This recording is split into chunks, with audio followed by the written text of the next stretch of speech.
Sirotons le houblon, le podcast qui fait glou-glou dans tes oreilles. Salut à tous, c'est Alex du podcast Sirotons le houblon. On se retrouve aujourd'hui pour un nouvel épisode. Je suis aujourd'hui à la brasserie Popin en compagnie d'Arnaud Popin, fondateur de la brasserie. Salut Arnaud. Salut Alex. Et on est aussi avec Vincent Culture Bière. Voilà, Bonjour à tous. Qui était là pour boire des bières à la base, mais qui du coup est avec nous. On se retrouve sur le podcast. Ça fait la deuxième fois que je me fais avoir. Et ben on va rentrer assez rapidement dans le vif du sujet. La première question, elle est assez simple. C'est Arnaud, donc tu es le fondateur de la brasserie Popin. Est-ce que tu peux te présenter rapidement ? Alors, me présenter rapidement. Du coup, j'ai 38 ans. J'ai repris la ferme familiale il y a un peu plus de 10 ans maintenant. Et avant, j'ai fait d'assez longues études dans l'environnement, plutôt écologie. J'ai zigzagué pas mal en Guyane, dans des contrées assez lointaines, avant de revenir justement à la ferme il y a une dizaine d'années.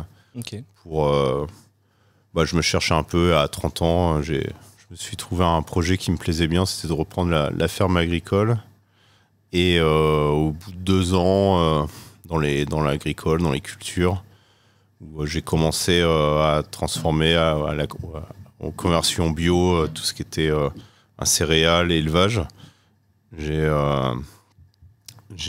du coup créé la brasserie. Dans ma tête, ça devait être au moins en 2015. Et après 2 ans de réflexion sur comment faire, voilà, un peu là. Comment faire, en gros, l'étude de projet en fait, tout simplement. Ça a bien mûri 2-3 ans avant que je me lance, quoi. En gros, j'ai brassé pas tant que ça, peut-être 1 an et demi de mon côté, de façon amateur dans ma cuisine. Ok. Après avoir découvert les bières artisanales, autres que belges, qu'on avait facilement accessibles sur Paris à l'époque, parce que je suis né à Paris 13e et j'ai vécu une partie de ma vie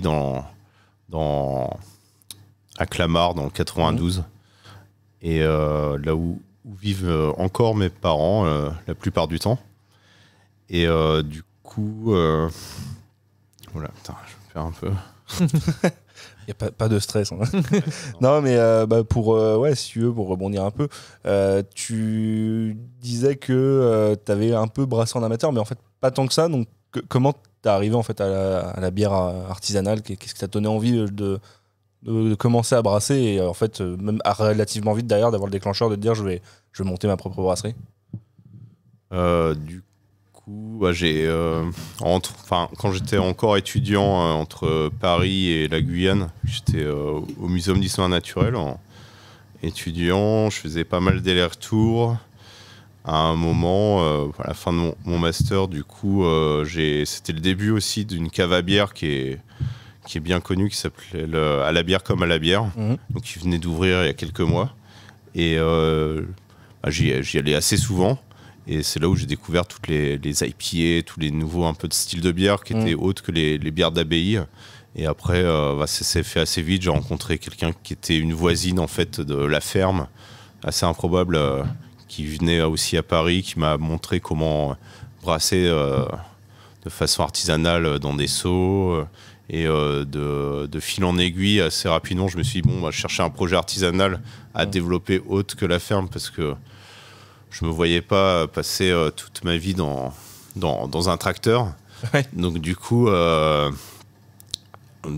j'ai fait plein de tests en amateur et on m'a assez encouragé par rapport aux gens que je faisais goûter les bières de me lancer. En plus, à l'époque, c'était pas comme maintenant. Il y avait déjà de l'émulsion, mais il y avait pas autant de brasseries que maintenant. Ouais, c'est parce que ça remonte quand même à plus de 7 ans. Et donc du coup, j'ai réfléchi le sujet vraiment de façon plus carrée, plus pro, de vraiment acheter le matos ou le faire dans la ferme. Et aussi, la grande chose qui m'a poussé à le faire, c'était que dans la ferme, on faisait de l'orge brassicole depuis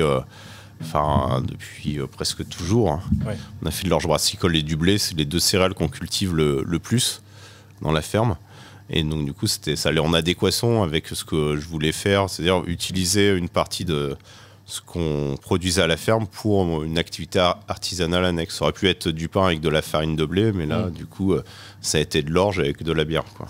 À la base, c'est de l'orge brassicole qui était Qui est fait à la ferme, qui était qui était revendu vendu en à coopérative et pour être maltais, et qui repartait, voilà. qui repartait Ouais. en France ou ailleurs, quoi. Ouais. Et donc du coup là, ça a été une manière de réutiliser les matières premières de la ferme dans un produit également fait à la ferme, quoi. Ouais, bah c'est ça qui m'a plu, qui m'a un peu plus poussé à aller jusqu'au bout du projet, parce qu'il y avait cette notion-là qui était assez présente, d'utiliser vraiment ce qu'on produisait sur place pour ce projet-là, quoi.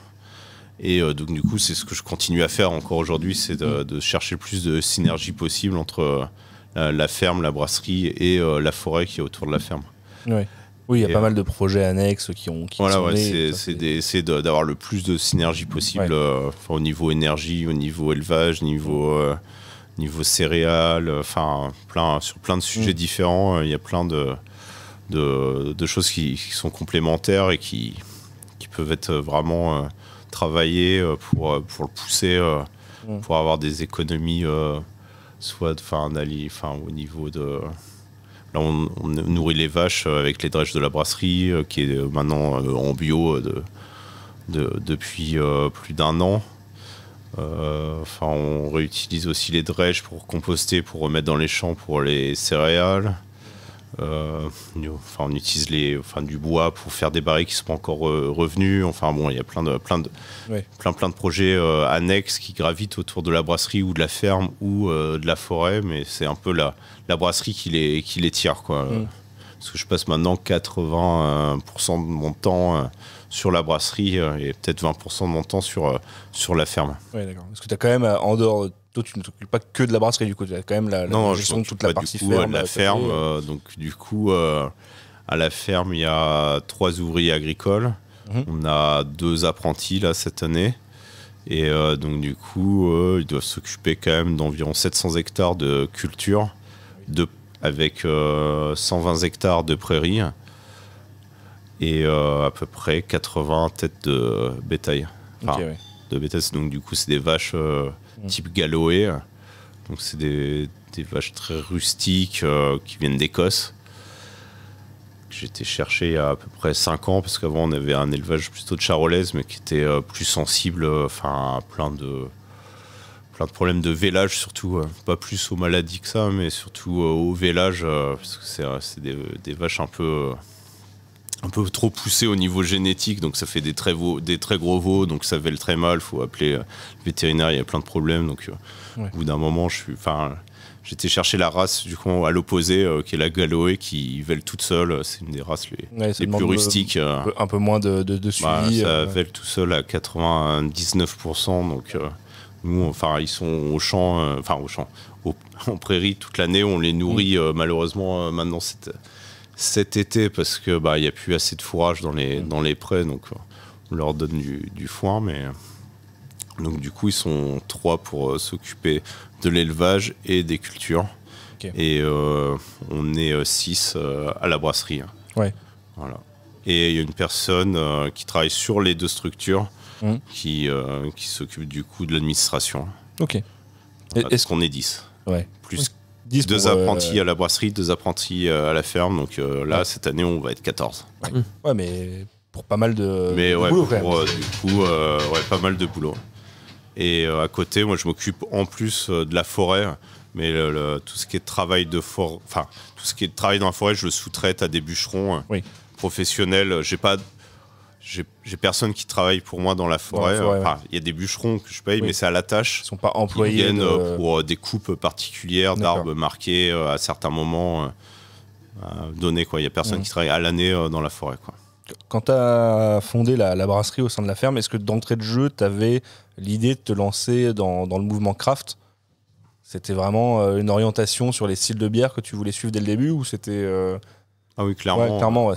il n'y a pas eu une. C'est vrai que quand on pense ferme brasserie, on pense peut-être au côté un peu plus traditionnel et peut-être rustique de la bière. On pense pas tout de suite à des DDH Neipa ou des grosses non, briquettes, c'est ce genre de clair, choses. Donc, c'est un peu, ouais, c'est ferme brasserie, ouais, c'est clair que c'est pas ça auquel on pense en premier, mais tout de suite, ce qui m'a plu justement dans les bières artisanales il y a 7-8 ans que je goûtais, c'était justement des types de bières que j'avais jamais goûté avant, assez particuliers.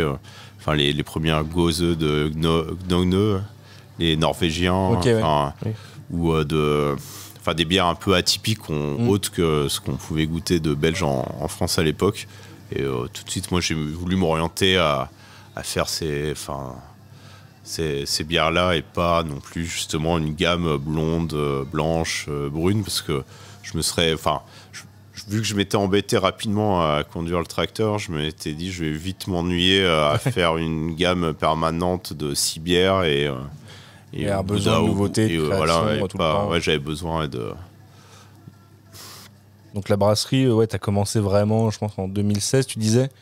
La brasserie, elle a quand même... La brasserie, oui, le matériel est arrivé en fin 2016. Ouais. L'installation et les premières bières sont sorties, je crois, en mars 2017. Ouais.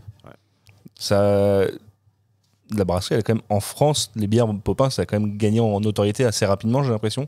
C'est devenu assez rapidement une référence, notamment sur les styles houblonnés. Toi, tu t'attendais à ce retour du public, du moins aussi rapidement? En tout cas, oui et non, en fait. C'est que... à l'époque, donc du coup, quand on a vraiment bossé à la brasserie, donc j'étais avec Gunther, et qui le projet a vraiment pris forme au niveau, des recettes, et puis de la mise en place de la brasserie tout au début. Donc du coup, on a bien travaillé les recettes, surtout celles de l'Icona. Bon, ça date un peu, mais c'est toujours bien en place et on savait qu'il y avait une place à prendre sur les bières houblonnées parce qu'il y avait des très bonnes choses, mais on goûtait déjà à l'époque des bières houblonnées qui étaient clairement meilleures que ce qu'on pouvait trouver en France, qui venaient des États-Unis ou à l'époque des pays nordiques. Pas trop encore d'Angleterre, ils étaient pas encore... ça commençait à peine, quoi. Ouais.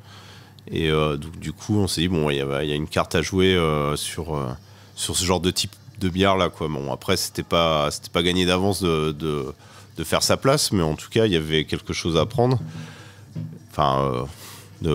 C'était jouable, quoi. Donc, du coup, on s'est dit, bon, on va se lancer là dans ce créneau-là. En plus, c'était des bières c'est toujours des bières que j'aime bien boire, donc.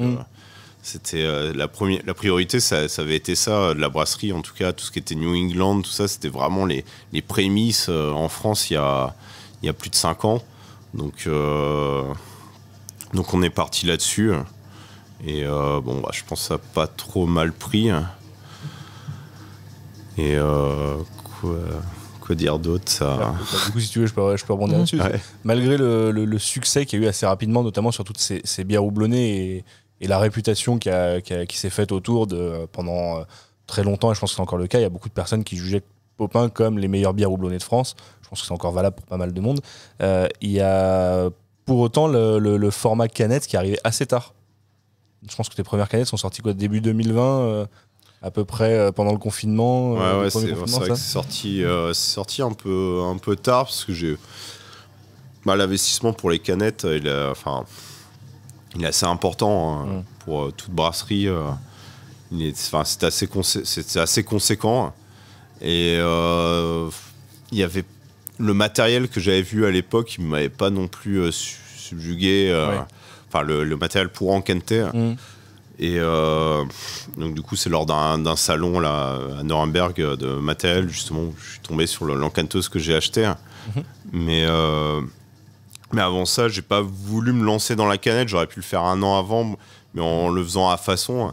Et j'ai pas trop voulu me lancer là-dedans parce que je préférais maîtriser totalement la... D'accord, ouais. Parce qu'en fait, l'embouteillage ou l'encantage, enfin, le conditionnement en général, c'est un des moments le plus sensible quasiment. C'est très technique. Ouais, il y a beaucoup de paramètres plus sensible presque que le brassage quoi, en soi. Et donc du coup, surtout sur des bières comme les NEPA ou des bières houblonnées qui sont très sensibles à l'oxydation. Et je préférais pas trop sous-traiter et essayer d'acheter le matos pour apprendre et le maîtriser au mieux par moi-même en étant autonome là-dessus. C'était un choix qui était plus du coup lié aux contraintes techniques et l'envie de ne pas sous-traiter et de faire soi. Et en même temps aussi, j'ai laissé défricher 2-3 collègues brasseries, brasseurs. Voir comment le marché répondait au format. Voilà, il y en a 2-3 quand je sais plus lesquels d'ailleurs. Je pense que je crois que les premières c'était Coconino. Coconino, c'est vrai de mémoire, je crois que c'était les premières brasseries craft françaises. Je pense que les prémices, t'as eu Coconino, t'as eu Aérofab, Azimut qui sont arrivés assez rapidement sur ces formats-là aussi, mais après, c'est eux qui ont un peu défriché le marché, c'est vrai. Ouais, je sais pas s'il y avait pas la débauche. Enfin bon, il y a eu. En tout cas, j'étais loin d'être la première brasserie. Mais surtout, si on le met en relief avec les styles que tu brassais et qui en fait maintenant, si tu parles de New England IPA à notre époque, là en 2022, tout le monde va te dire oui, c'est une bière à mettre en canette. Alors c'était peut-être du coup pas encore aussi ancré dans les esprits encore en 2020 quand tu t'y es mis, mais... Ouais, ça commençait. Enfin, en fait, rapidement, on a vendu beaucoup à l'export en Europe. Ouais. Et c'est pour ça que vraiment ce qui m'a presque forcé à acheter une encanteuse, c'est qu'au final, on a vu que les ventes à l'export sur tout ce qui était bière houblonnée baissaient assez drastiquement dans la dernière année avant qu'on achète l'encanteuse. Ouais. C'était quasiment, oui, on vous achète cette bière et cette bière, mais les NEPA, on n'en veut pas parce que c'est de la bouteille, donc on n'arrivera pas à la vendre. Donc du coup, là, ça fait vraiment poser 2-3 questions. Donc... Oui, en fait, c'est plus le marché international, européen et hors France qui t'a drivé sur le. Ouais, qui a fini de me convaincre qu'il fallait vraiment y passer. T'es arrivé avec des canettes sur le marché français, on va dire au bon moment. Ni trop tôt, mais pas forcément trop tard non plus. Ouais, et surtout au bon moment de la mise en route, c'était. Voilà, c'est le coup. Enfin, de bol, pas de bol. Ouais. Plutôt de pas de bol, parce que vu ce qui s'est passé derrière. mais pour nous, on a eu la chance de la mettre en route quasiment la semaine juste avant le premier confinement. Ouais. C'est vrai que du coup les ventes ont explosé. C'était pas de bol parce que après tout le monde ça a eu le Covid quoi, mais on a eu la chance de le faire à ce moment-là parce que derrière on s'en est servi à fond parce qu'on les bars étaient fermés. Donc là clairement ça nous a sauvés alors que c'était pas trop. Personne n'aurait pu prévoir ça quoi. J'ai une question, je vais switcher sur un thème un peu différent, mais on reste un peu dans le domaine de la canette avec les illustrations. Comment tu choisis les illustrations de tes canettes, les images qui vont illustrer les étiquettes ? Oh là c'est suivant l'humeur, la météo, une vieille interview que j'avais fait pour BXL là. Mais non, c'est un peu au hasard, c'est vraiment c'est du feeling. C'est du feeling. Au feeling, quoi. La plupart des illustrations n'ont rien à voir avec le type de bière. Ouais, bien sûr. Après, sur tout ce qui est. Là, récemment, on fait beaucoup d'Imperial Stout, Barrel Edge. Je m'autorise un peu plus de noir et blanc ou d'étiquettes un peu plus sobres, en tout cas moins colorées. Par rapport à ces types de bières-là, mais la plupart du temps, il n'y avait pas trop de relation entre les étiquettes et le type de bière, quoi. Ouais, la plupart du temps, les illustrations sur les étiquettes, c'est des photos qui sont soit très clean, on va dire, soit retouchées. Tu joues, notamment dernièrement, il y a pas mal de photos. Tu joues sur des négatifs, ce genre de choses. Ouais, voilà. Du coup, c'est que, c'est que des photos que j'ai fait en. Ouais, c'est ce que j'avais dit. C'est des photos que toi tu as en voyage la plupart du temps, et il y en a quelques-unes que j'ai fait en France quand même. Mais toutes les illustrations, c'est des photos qui viennent de toi. Tu passes pas par des banques de non, c'est que des photos que j'ai faites. Du coup, j'ai dans un disque dur et que j'utilise. Ok. Ouais, t'as ta propre banque d'images. Ouais, j'ai ma propre banque d'images. Que j'ai fait. Ça fait plus de 25 ans que je fais de la photo. D'accord, ouais. Donc du coup, j'ai pas mal bougé pour mes études en écologie. J'ai un bon stock d'images. Mais bon, après, avec le Covid, là, on n'a pas bougé depuis 3 ans. Commence à manquer un peu de stock. Ouais, j'ai manqué un peu de stock, là. C'est vrai qu'en plus, du coup, tu sors quand même beaucoup de bières éphémères. Ouais. C'est la grande majorité, puisqu'on en reviendra après, mais tu as une seule permanente pour le moment, une deuxième qui est en devenir. Ouais, une deuxième qui arrive là. Mais à côté de ça, c'est combien d'éphémères par an à peu près? Oh là, je sais même pas. Ouais. Je sais Beaucoup. pas. Beaucoup, ouais. Ouais, c'est. Peut-être un peu trop, ouais. Ouais. Et du coup, on va faire une deuxième permanente là. C'est quasiment sûr sur. Qui est déjà sorti, test, mais ouais, en on a test, goûté mais tout à l'heure, ouais.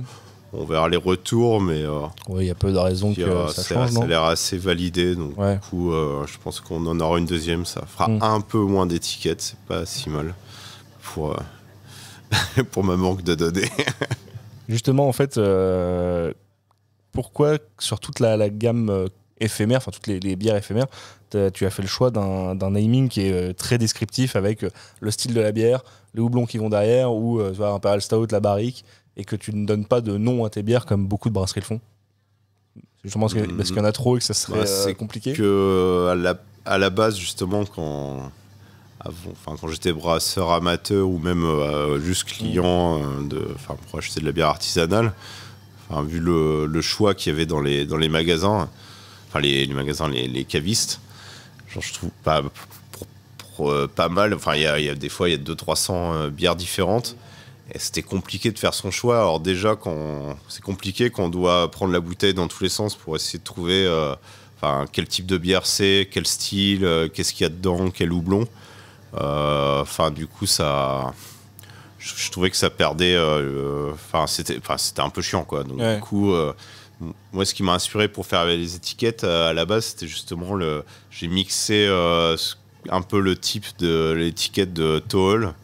Ouais. Avec les photos très photographiques, mais les tôles derrière on comprend rien, il faut vraiment les lire dans les petites lignes pour savoir ce qu'il y a dedans. Et Kernel, où clairement c'est l'opposé de Toll, où c'est super sobre, mais tout de suite il y a écrit tu le sais style ce que tu bois. Et les houblons dessus. Donc moi j'ai essayé l'univers des deux, en gros c'est un peu ce qui m'a inspiré pour faire les étiquettes de la brasserie, quoi. Sur le naming, il y a du coup une exception pour le moment, qui est l'Icona, la seule bière du coup qui a un nom, la seule bière qui est la seule permanente, pour le moment. Il vient d'où son petit nom? Alors l'Icona, ça vient du coup, Icona c'est le nom de la déesse, c'est le nom gaulois en fait, de la déesse du fleuve Icona, qui est du coup qui a été rebaptisé Lyon. D'accord. C'est en fait le fleuve en Lyon, qui est un gros affluent de la Seine, qui est même un plus gros affluent que la Seine. Donc, on va pas rentrer dans l'histoire plus en détail, mais donc du coup l'Icona c'est une déesse de l'eau gauloise, qui est le nom du fleuve local. Et d'ailleurs c'est aussi resté le nom des habitants de Lyon. On les appelle toujours les Iconais. D'accord. Tu m'en apprends une. Donc Ok. Donc du coup puis il y a un lien avec Icône, donc pour une bière un peu qui est un peu emblématique de la brasserie. À l'époque c'était ça coulait de source. Bien naze.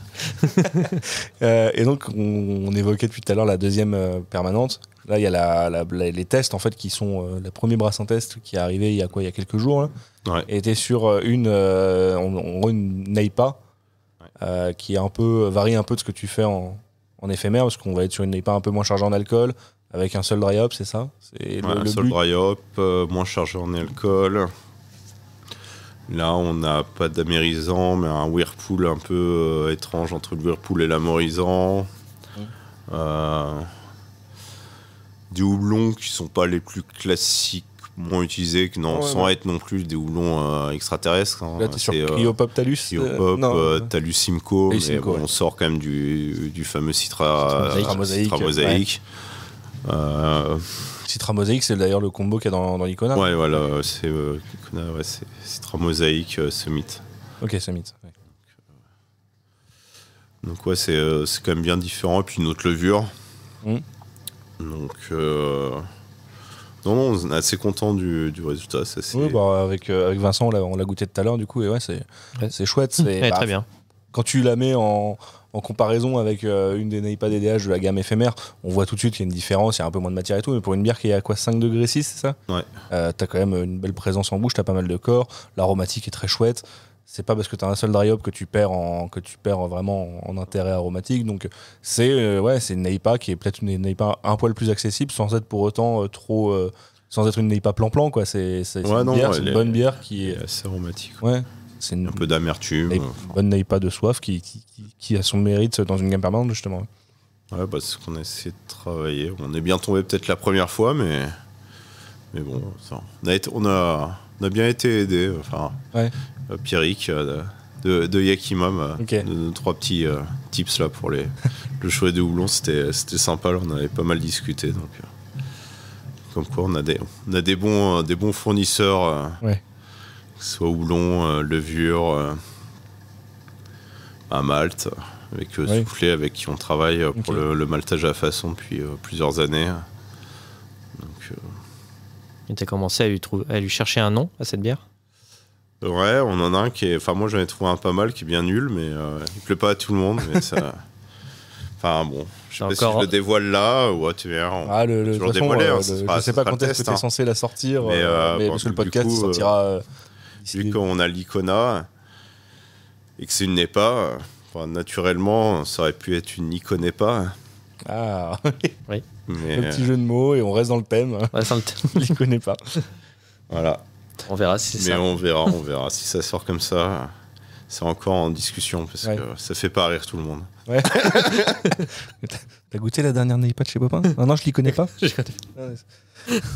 Oh. Quand on parlait, on est sur l'Icona depuis tout à l'heure. Pour décrire un peu la bière, c'est une pale ale, mais quand même assez moderne. Elle est à 4 degrés 8, mais elle a du trouble. Elle a un houblonnage qui est quand même assez sympathique. C'est pas la pale ale à l'anglaise, un peu à l'ancienne, on va dire blonde de soif. On est sur vraiment une pale ale moderne qui a quand même un peu de matière, un peu de houblon. Et par contre, on parlait de Citra Modix Limite, et la spécificité de cette bière aussi, c'est qu'elle est brassée avec l'orge de la ferme. Ouais. Est-ce que tu l'utilises aussi dans d'autres bières, l'orge de la ferme? Parce que c'est vraiment sur cette bière-là qu'il est mis en avant, mais... Donc ouais, l'Icona a toujours été brassé depuis le début avec l'orge de la ferme, vu que c'était quand même la volonté à la base d'utiliser l'orge de la ferme dans la brasserie, vu que c'était un projet artisanal qui allait de soi au début, donc du coup ça a été de suite comme ça. Et donc on l'a utilisé une multitude de fois pour des NEIPA, des DIPA, des Imperial Stout. Et on le met pas forcément à chaque fois. Hein. Ouais. On le met pas du tout d'ailleurs. Il y en a certaines, je crois qu'il y a eu une Lager où on l'a mis, une Pils plutôt, où on a mis que c'était à l'orge de la ferme. Mais souvent on le met pas. Après, là où on utilise essentiellement l'orge de la ferme, c'est les bières donc du coup sauvages, tout ce qui est spontané ou de fermentation mixte. Donc on utilise l'orge de la ferme et souvent aussi le blé cru de la ferme, donc du blé de la ferme mais non maltais. Hein. Ouais. Oui, parce que du coup vous cultivez à la ferme là, de l'orge de brasserie. Par contre, tu disais tout à l'heure, vous le faites malter par une malterie. C'est un boulot. C'est pas, tu peux pas t'improviser malteur. Ouais, c'est un métier. Surtout sur des gros volumes comme ça, il faut avoir du matos. C'est quand même particulier. Donc, c'est un savoir-faire vraiment. Donc, on travaille avec Soufflé pour ça. Et donc, du coup, là, vous faites vraiment qu'une seule variété d'orge maltais, c'est du pale. Ouais, on fait du pale. Donc, à l'époque, en plus, on travaillait à la ferme, on utilisait une variété d'orge qui était le Sébastien.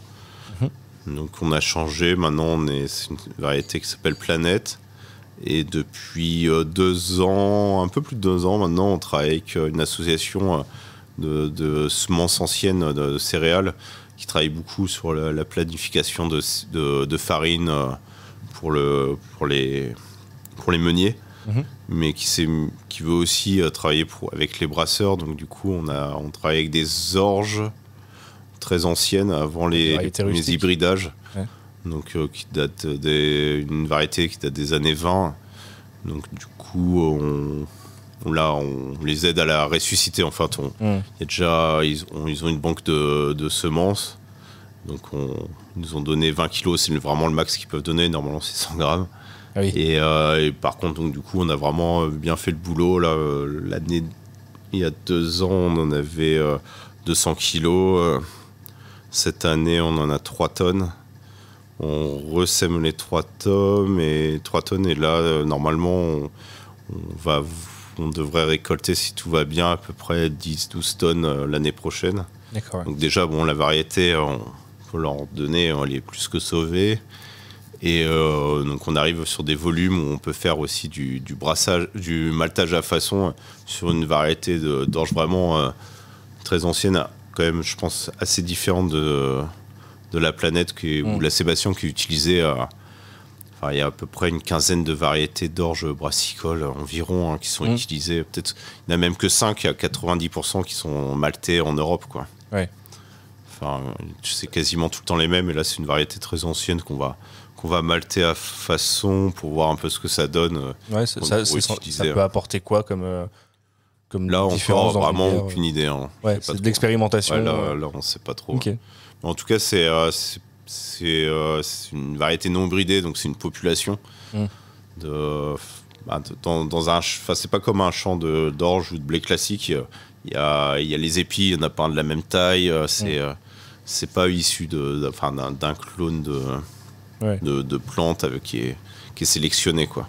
Donc c'est vraiment et en bio, vu qu'on est tout en bio dans les cultures, ça qui est intéressant aussi, c'est que du coup c'est quand même plus comment dire, au climat, c'est plus résistant. Plus résistant, ouais, voilà, aux sécheresses en plus, que c'est une variété qui serait, d'après l'histoire de la ferme qui l'avait gardée, qui l'avait récupérée dans les années 20, qui serait issue d'une variété d'orge qui serait du Maghreb en plus, donc qui a été adaptée des climats aux chaleurs, à l'aridité. Ouais. Donc, qui est adaptée depuis presque une centaine d'années en France, mais donc du coup on est aussi sur d'autres projets au niveau de la ferme agricole qui sont liés à la brasserie par rapport à des variétés d'orge comme ça, quoi. Donc, c'est ce que tu disais un petit peu tout à l'heure, il y a beaucoup de projets en fait de l'ensemble de la ferme qui bougent et qui sont drivés par le fait qu'il y a une brasserie assez active au milieu, en fait. Ouais, voilà, ouais. C'est clairement ce qui fait bouger un peu toutes les lignes autour. Ouais.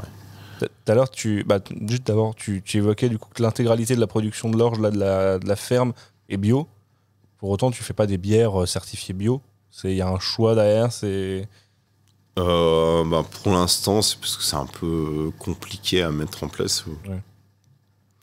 Il y a une volonté à terme ou c'est pas forcément ? Peut-être il y aura une bière bio, une PLL bio ou sur les sauvages de passer en bio, mais faut que j'étudie la question vraiment plus avec les certificateurs pour voir comment mettre ça en place, parce que c'est entre la volonté de le faire et l'application sur un domaine comme ça, là, ça peut être vite compliqué avec le stock, les matières premières, tout ça. Donc, ça doit être d'autant plus compliqué avec toutes les variétés de houblon que tu travailles. Voilà, donc du coup, les éphémères qui sortent. Dès qu'on a du bio et du pas bio au même endroit, c'est il faut des ultra stockages complexe. Donc du coup, faut être super carré. Donc, pour l'instant, je préfère. Je peux le mettre, et peut-être que je le ferai là, mettre que c'est du malt bio. Ça, j'ai le droit de le mettre sans problème. Après, la bière bio, c'est autre chose, mais ce sera notifié peut-être plus tard. Enfin, non. J'ai même oublié de le mettre, mais en tout cas, c'est pour l'année prochaine. La suite de cette année est en fin de conversion. D'accord. Parce qu'il y a toujours un an de décalage entre le malt qu'on utilise et les moissons. D'accord, oui. Donc, c'est celui de l'année prochaine, 2023. Oui, là, ce sera celui du coup, cette année qui est bio. Qui est bio, ouais. Tu évoquais en introduction le fait que tu avais fait tes études sur des domaines de l'écologie, entre autres. Ça t'a apporté quelque chose dans ta manière de travailler à la ferme et à la brasserie ? Justement, c'était en écologie, c'est toutes les synergies, essayer de travailler au mieux sur la réutilisation ou comment dire, avoir des cercles assez vertueux en fait, tout ce qui est des chaînes alimentaires dans l'écologie, tout ce qui est, c'est des trucs qu'on retrouve assez souvent, que ce soit dans l'écologie ou plein d'autres domaines. mais dans l'écologie, c'est assez marqué. Et donc, du coup, oui, ça m'a pas mal aidé. Après, bon, donc, du coup, j'ai fini dans l'écologie, mais avant, à la base des études, j'ai fait aussi de l'agricole, un peu de forestier. Donc, c'est les domaines dans lesquels je travaille actuellement, quoi. Oui, donc forcément, ça a un impact sur ce que tu fais aujourd'hui. D'ailleurs, pour revenir dans tous les projets, je parlais de projets de circuits courts et ainsi de suite, tu as évoqué tout à l'heure le travail de barriques fait avec des arbres qui viennent de la forêt du domaine. Ouais. Tu peux nous parler un peu plus de ça? Ouais, bah, du coup, autour, là, on a environ 800 hectares de forêt, ce qui est assez conséquent.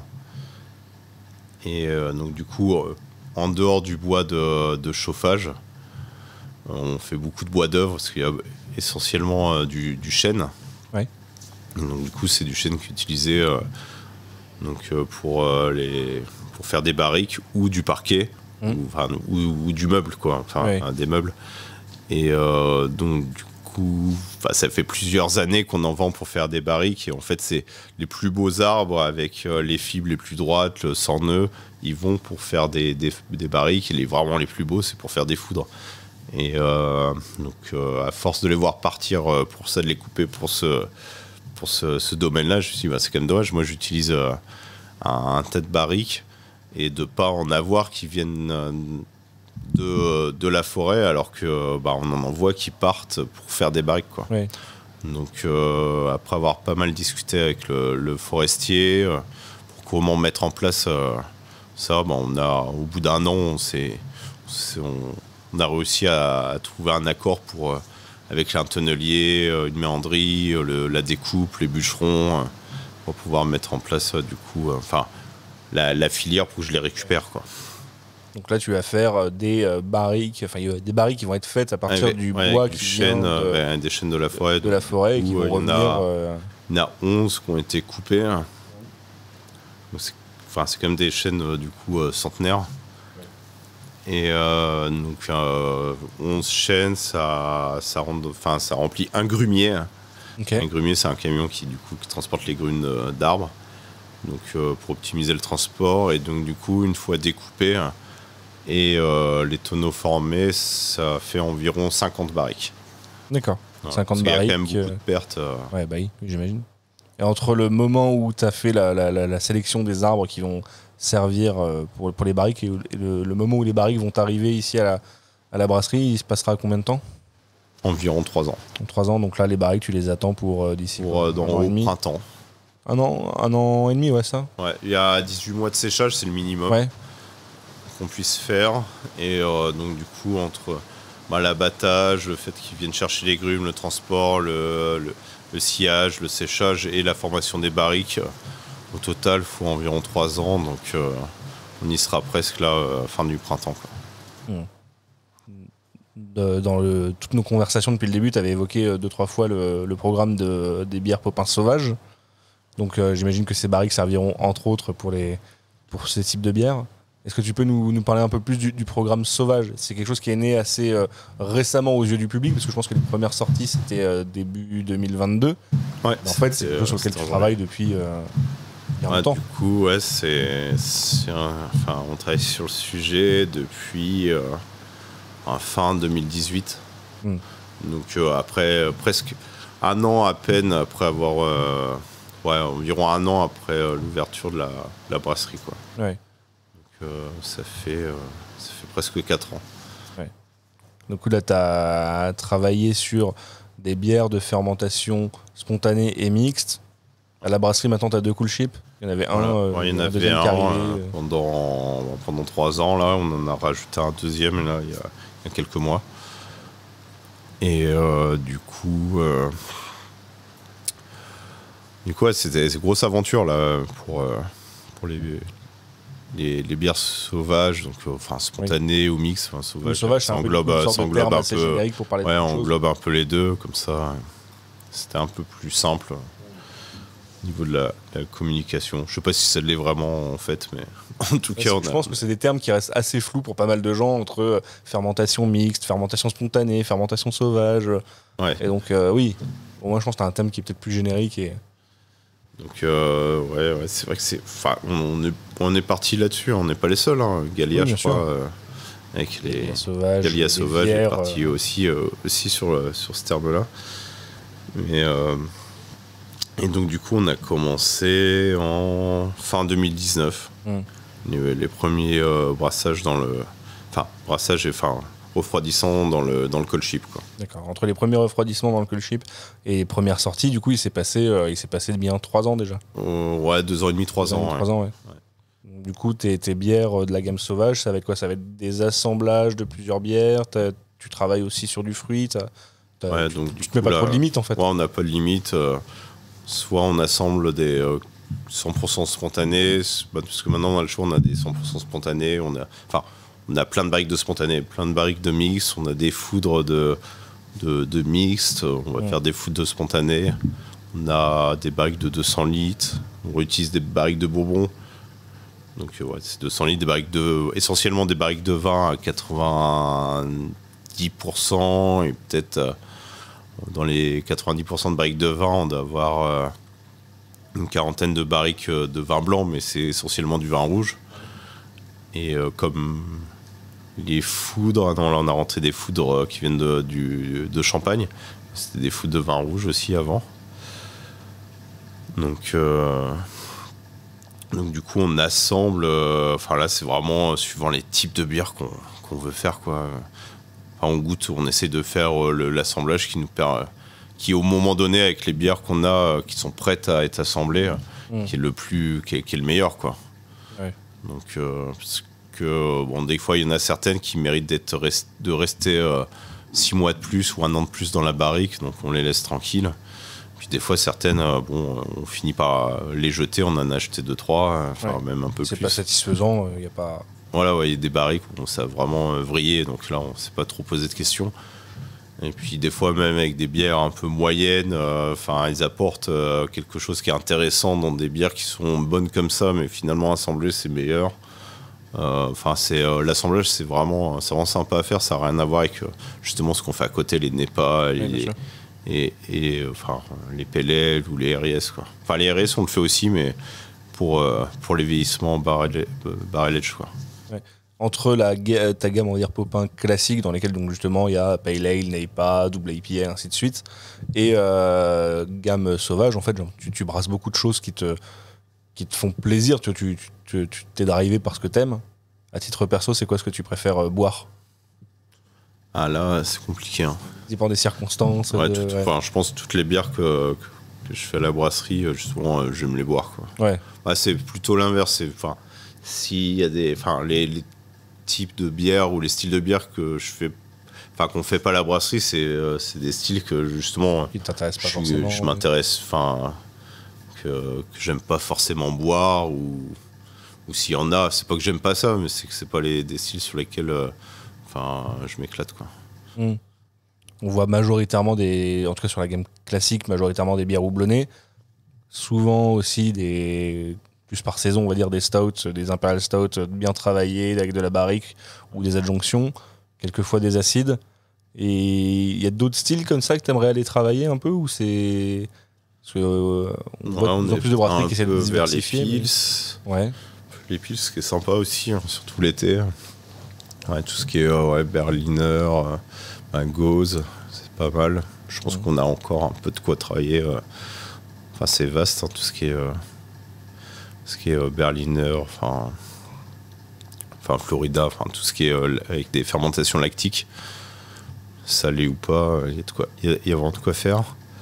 Après, quel style il y en a tellement. Après, on refait une Black Nepa, donc c'est un truc qu'on n'a jamais vraiment fait, donc c'est super sympa, mais on va dire la couleur c'est un peu spécial là, pour l'instant. Ouais, c'est noir et trouble, donc faut le boire en canette sans mettre dans un verre. Je vais repasser un petit peu du coq à l'âne, mais il y a une question que j'ai un peu zappé et qui me revient, c'est on parlait de la notoriété de la brasserie qui est quand même assez importante maintenant, même à l'export. Je pense que tu travailles un peu. On a vu que tu étais invité sur des salons un peu en Europe, des trucs avec des notoriétés assez élevées. Est-ce que pour toi, ça te complique pas un peu la vie de ce côté-là, d'avoir trop peut-être de sollicitations pour des salons, des TTO? Tu disais tout à l'heure, vous n'êtes pas super nombreux à la brasserie en plus, donc. Non, voilà, c'est clair qu'on. Enfin, c'est super d'être justement sollicité parce que du coup, on peut mesurer un peu qu'il y a de l'engouement pour la brasserie, mais par contre, du coup, effectivement, au niveau du temps, celle-là, c'est. J'ai jamais réussi à faire le nombre de TTO festival, même au début, avec la ferme à côté à gérer, oui, c'est vrai qu'en plus, la brasserie, plus la prod, plus tous les projets qu'il y a autour. Donc du coup, depuis le début, je limite énormément le nombre de festivals. Les TTO, j'en fais quasiment pas. Donc c'est... des festivals, si on en fait 6 par an, c'est le grand max. C'est déjà bien. Voilà, mais bon, du coup, il y en a 2-3 internationaux et puis 2-3 en France, quoi. Donc c'est vite plié, hein, parce que sinon, on pourrait en faire quasiment toutes les semaines. Mais après, donc, du coup, c'est un autre métier. Hein. Et avant je reviens à Popin Sauvage. Même moi, je passe du coq à l'âne. Des fois, là, je suis un peu perdu aussi dans mes questions. Popin Sauvage, ça a été construit comme une marque indépendante. Il y a un nom, vraiment, on est passé de Popin à Popin Sauvage. Le logo a été retravaillé. Il y a même une page Untapped qui a été faite à part pour ces bières-là. Pourquoi il y a besoin pour toi de construire vraiment deux identités différentes pour ça? Même, tu vois, on parlait des étiquettes tout à l'heure. Les étiquettes n'ont rien à voir sur les gammes sauvages. C'est l'illustration, on n'est plus sur des photos. Il y avait vraiment du coup un besoin de créer deux gammes différentes pour peut-être pas perdre le public. À toi de me dire justement. Non, clairement, c'était parce que justement pour ces bières-là, on s'inscrit pas du tout dans le même temps simplement de fermentation. Sur Popin Sauvage, on a des bières qu'on sort qui ont quasiment 4 ans. Oui. Donc après 2 ans et demi, voire 3 ans de fermentation, des fermentations plus élevage en barrique, plus des fois on les garde, peut-être qu'on les a gardés trop longtemps, hein, mais donc on les garde en bouteille 6 mois ou un peu plus, le temps que ça se stabilise vraiment bien avant de les vendre. Donc du coup on est sur des échelles de temps qui sont juste rien à voir comparé à une petite NEPA fermentée à l'Agvec à 40 degrés qu'on peut sortir en quasi 3 semaines, quoi. Donc pour moi c'était important de changer un peu justement. Puis ça permet aussi de renouveler. Ça fait quasiment 4-5 ans que la brasserie elle est 5 ans, mais quand on a sorti Sauvage, allez, 5 ans que ça existe. Moi, ça me plaisait bien de faire une distinction aussi, de refondre un peu le logo, de changer, pas changer d'identité, mais de changer un peu de design, utiliser autre chose que mes photos. Ça croise un peu ce que tu disais plus tôt sur le fait que tu voulais pas passer ta vie sur un tracteur. T'as besoin de créer, de changer, d'avoir à chaque fois de nouvelles choses à faire. Puis, clairement, c'était ça. Ça n'a rien à voir avec... au niveau du design des étiquettes, c'est clairement différent. Au niveau de la façon de créer ces bières-là, c'est complètement différent. Ça se crée pas dans le même temps. Là, on a des méthodes clairement empiriques. On maîtrise pas grand-chose. On s'adapte plutôt à la bière. On fait des assemblages pour que ça sorte le mieux possible. Mais on en jette aussi. On fait au mieux, mais... c'est rien à voir avec ce qu'on fait à côté, dans l'autre côté de la brasserie, avec les NEPA, les PLL et tout le reste des bières qui sont assez carrées, assez draconiens, quoi. Comme tu l'expliques, du coup, les bières sauvages, t'as pas du tout les mêmes échelles de temps, t'as pas les mêmes contraintes de production, tu as de l'assemblage, t'as des pertes sur des barriques que tu jettes, et ainsi de suite. C'est pas un peu compliqué, justement, de créer de définir un tarif pour ces bières-là, de créer une offre. Parce que je vais clarifier un peu ce que je veux dire, mais la première release, il y a eu pas mal de grognes sur les réseaux sociaux, de gens qui disaient ouais, c'est trop cher et compagnie. Ouais. Au final, on voit que les releases d'après ont des tarifs qui sont beaucoup plus abordables. Est-ce que c'est quoi? C'était il y a eu une volonté de rattraper le coup, il y a eu quelque chose de différent sur la première release. Après les premières, on savait pas nous-mêmes on savait pas trop quel prix vraiment faire. On a lancé à ce prix-là. On savait pas trop C'est beaucoup comment les clients à qui on les vend, qui sont à 90-15% des distributeurs, allaient les revendre.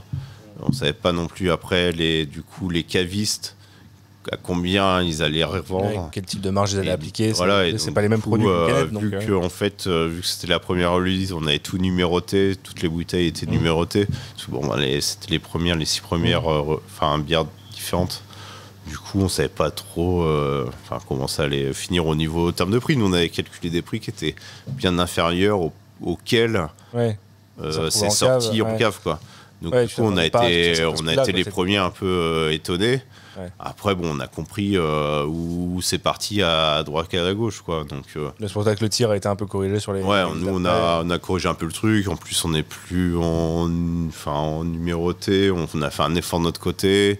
Je crois que que ce soit le distributeur ou les cavistes, tout le monde s'y retrouve peut-être maintenant. Enfin, je sais pas, mais en tout cas, nous on a fait l'effort de nos côtés niveau tarif et du coup. Je sais pas, c'est dur de définir un prix sur des bières comme ça. Qui sont vivantes, qui ont des assemblages de barriques de 3, 4, 2 ans.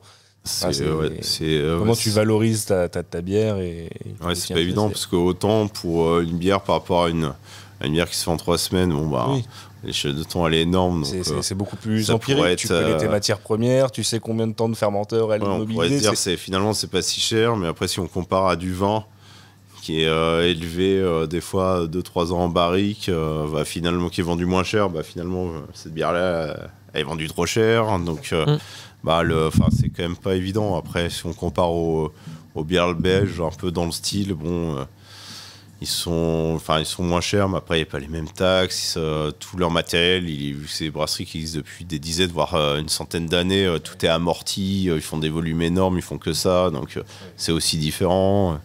Donc c'est jamais simple de.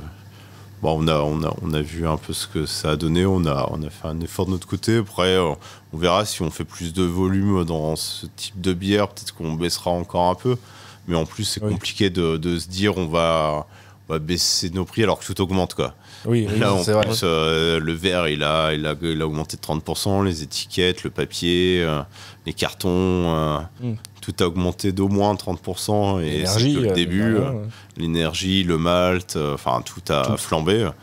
Donc finalement, c'est des économies qui vont peut-être te permettre juste de limiter les pots cassés plus que de faire des baisses, quoi. Voilà, exactement. Je reviens un peu sur la partie notoriété, parce c'est une question que je fais revenir souvent dans les podcasts. C'est là actuellement Popin sur Untappd. T'es premier sur la gamme sauvage, top premier France, 7ème si je dis pas de bêtises sur le reste de la gamme Popin classique. Toi, c'est quoi le regard que tu portes sur Untappd? Est-ce que c'est un outil que tu utilises à la brasserie pour les retours des clients? Est-ce que tu laisses les gens vivre le truc de leur côté? On regarde, on a toujours beaucoup regardé Untappd. C'était un peu...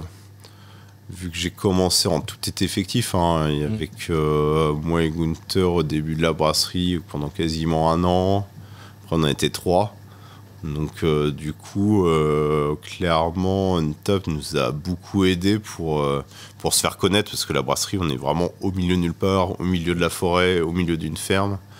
Donc, nous, on la vend direct. C'est quasiment inexistant. Un bar, ça pourrait être marrant, mais personne ne viendrait. Donc du coup, fallait bien trouver un moyen pour se faire connaître.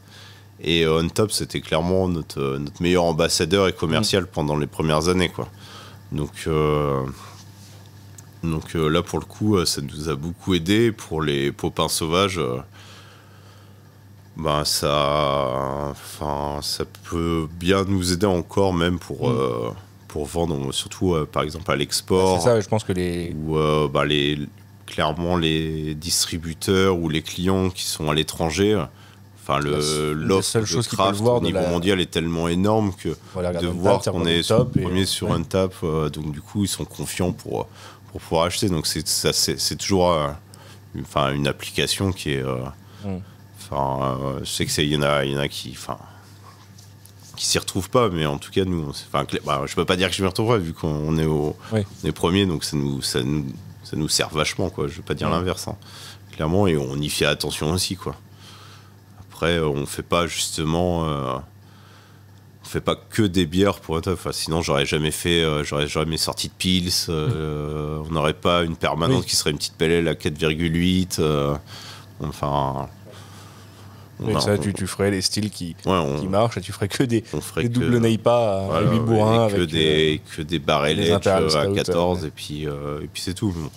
Après on en a fait beaucoup, hein, je vais pas dire, mais on fait pas que ça non plus. On regarde, on fait attention, on essaye de pas se faire enfermer dans le truc, mais bon, c'est en tout cas l'influence d'Untappd est pas négligeable en France. Ouais. Je sais pas trop, mais en tout cas pour le marché international, l'export, les salons internationaux ou les distributeurs à l'étranger, le regard qu'ils ont d'Untappd est quand même super important, quoi. Est-ce que tu penses que tu as atteint un niveau de...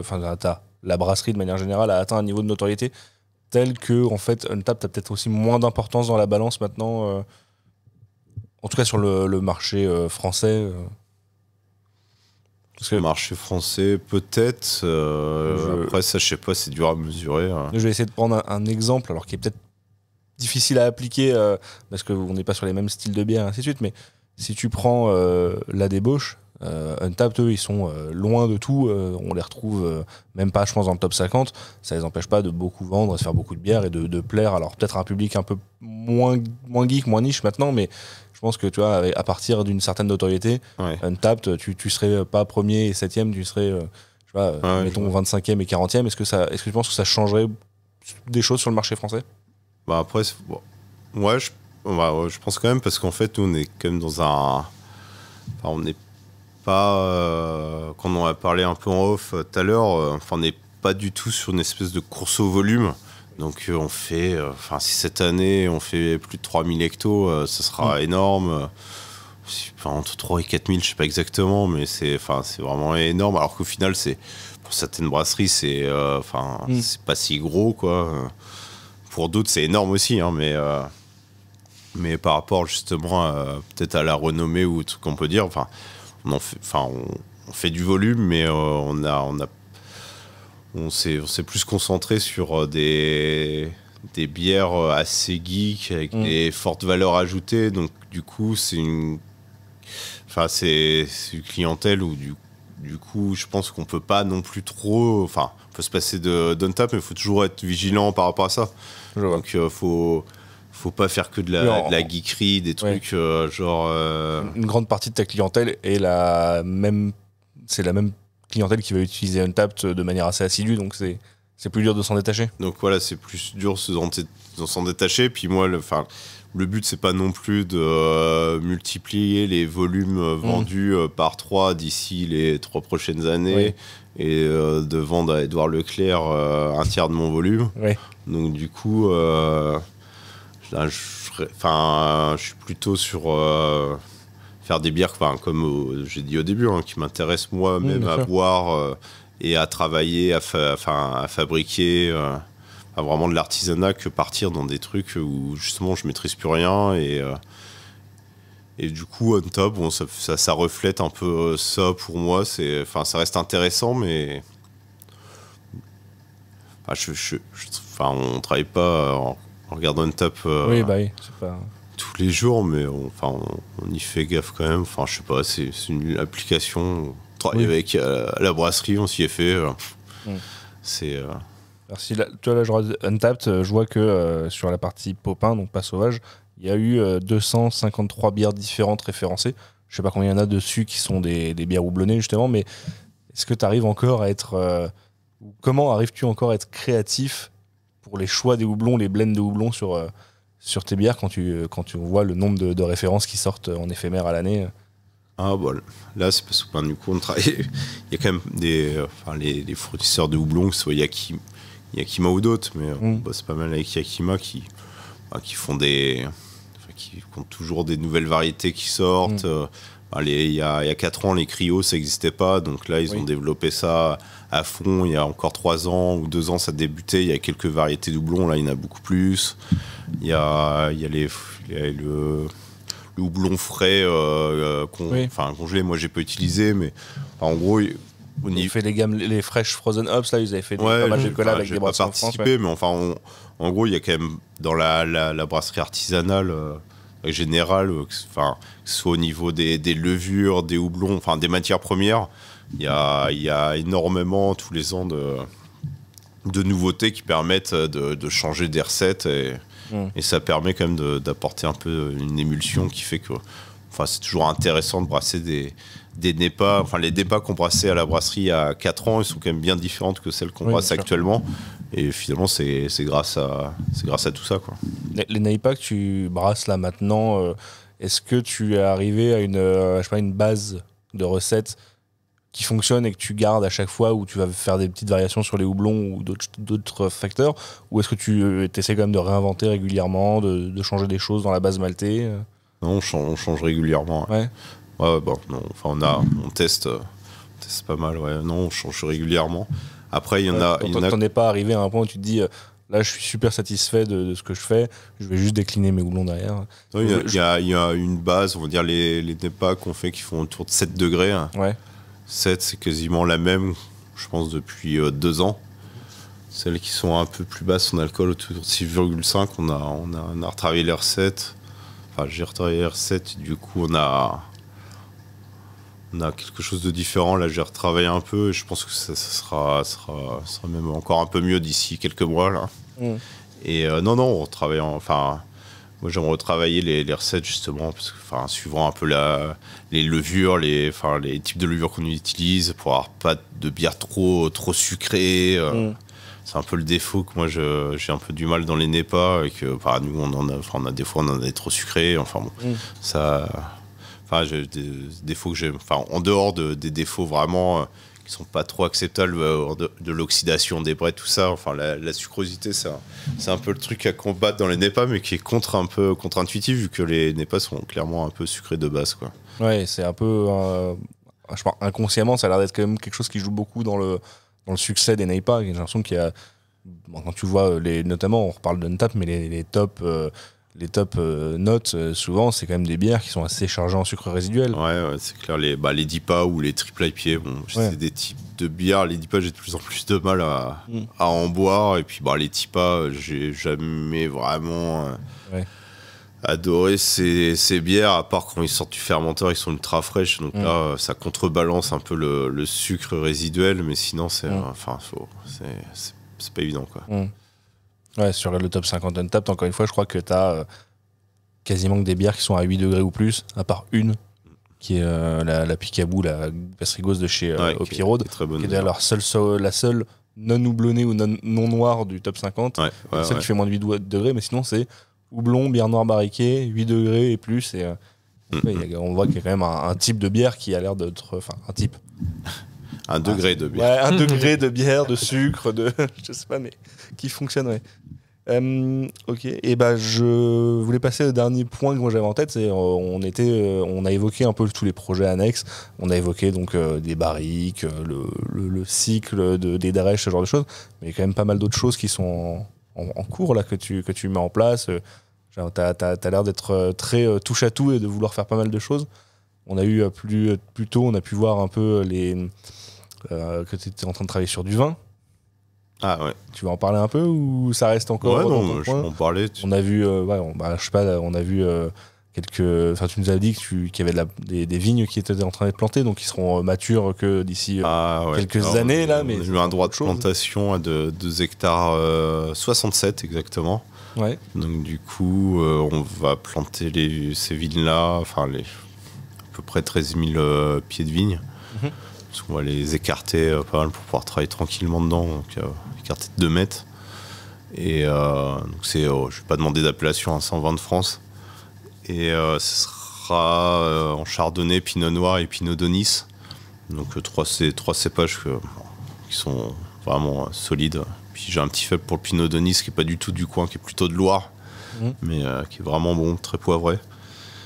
Et du coup, on a commencé à vinifier à la brasserie. On a un statut de négociant vinificateur depuis 1 an. Et on a quoi, 1500 bouteilles environ, plus ou moins. Avec celle qu'on a bu aujourd'hui, je sais plus combien maintenant.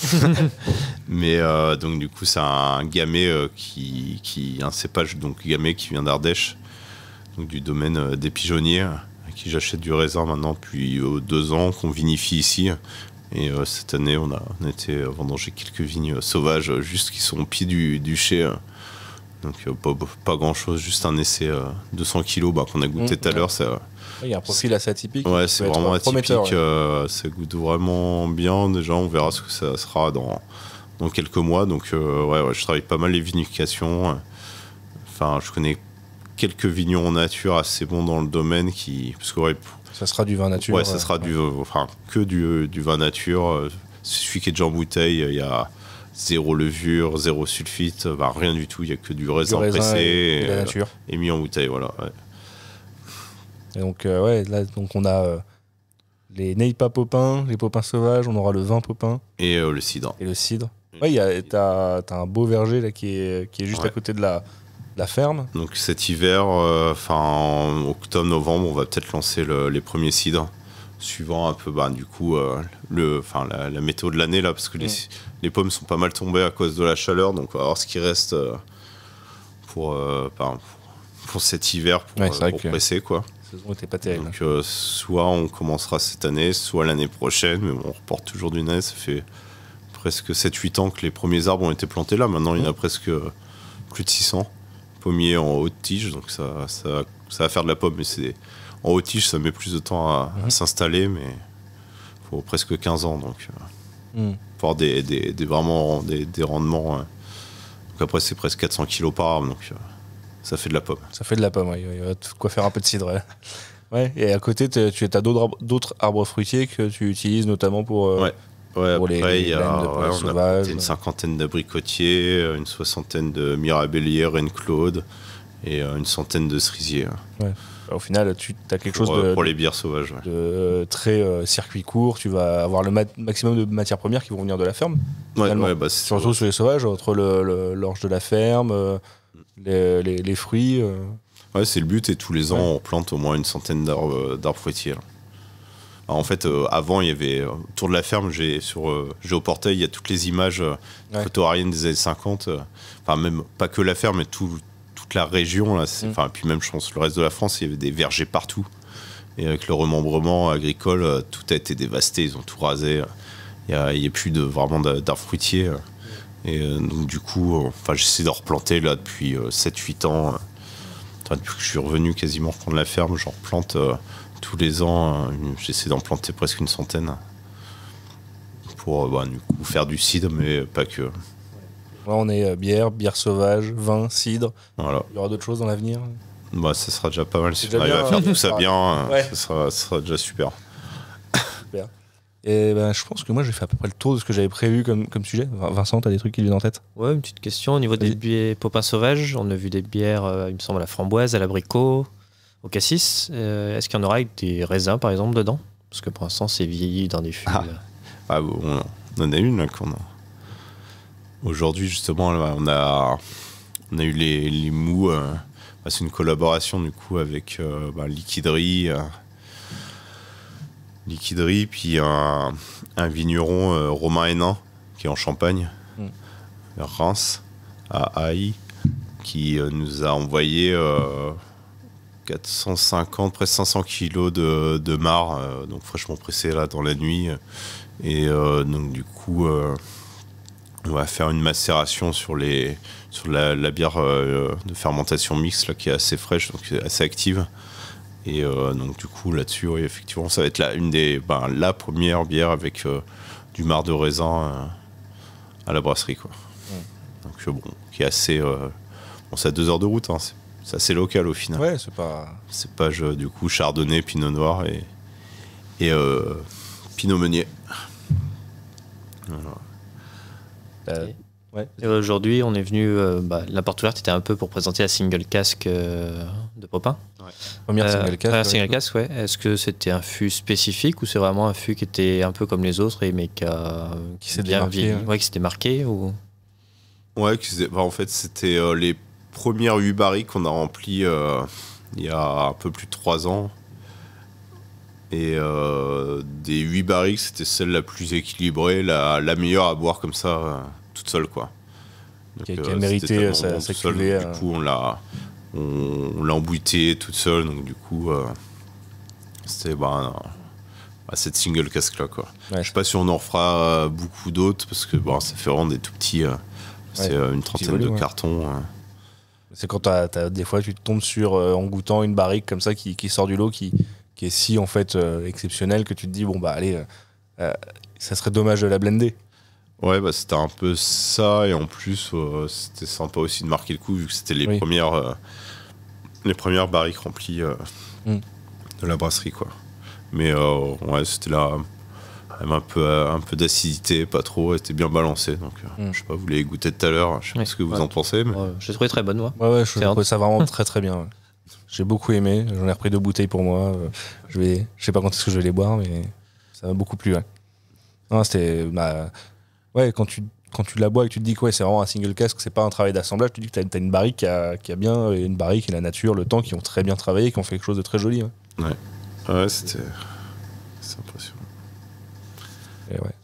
Du coup, je vais rebondir juste, comme maintenant qu'on est reparti dans les sauvages, outre le fruit, t'as d'autres choses que tu voudrais travailler, parce qu'on voit de plus en plus, moi si on pense à la scène belge moderne, on a des brasseries, on peut dire ça, ou des gueuseries, ont des assembleurs comme des Bocqueux, Boffcomte, Antidote, qui vont aller travailler des trucs des fois un peu plus perchés que juste du fruit.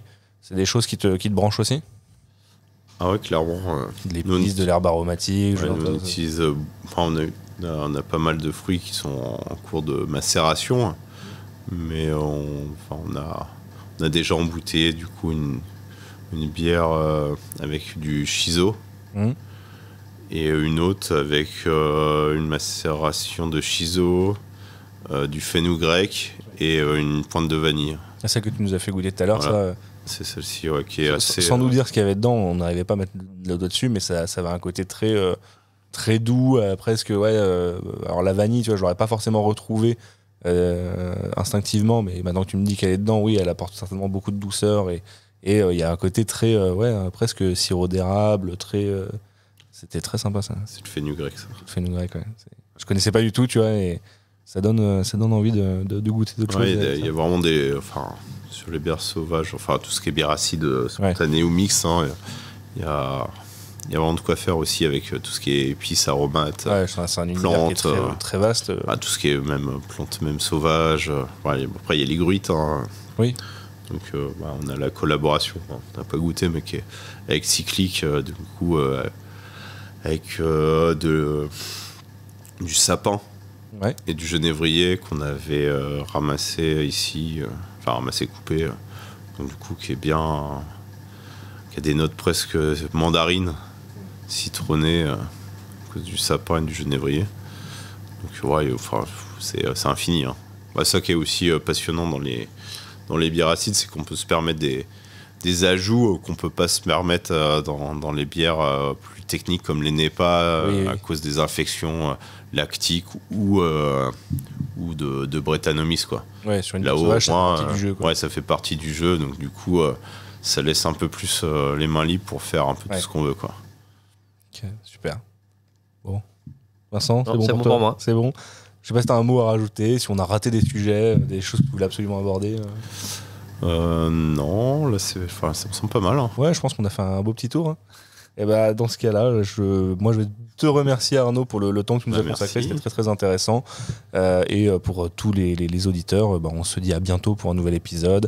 N'hésitez pas, les 5 étoiles sur Apple Podcast, le commentaire pour le référencement. Et voilà, et à bientôt. Merci Arnaud, merci. Merci Vincent. Merci à vous.